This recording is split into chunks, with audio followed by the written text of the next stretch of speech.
វាធំមកបងវាធំហើយនេះកន្លែងចំគោបាទវាធំចឹងនៅចិត្តស្រីប្រាំងចិញ្ចឹមគោឲ្យស៊ីស្មៅតែម្ដងបាទទេសភាពពេលថ្ងៃពេលព្រឹកស្អាតបងប្អូនកន្លែងជុំវិញនេះដូចស្មៅឡើងជប់តែម្ដងបាទ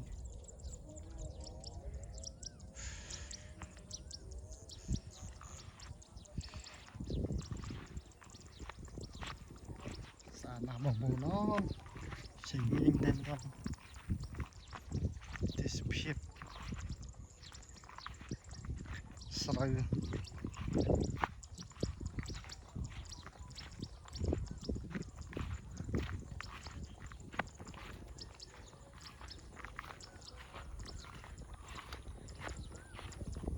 ឡើងនេះ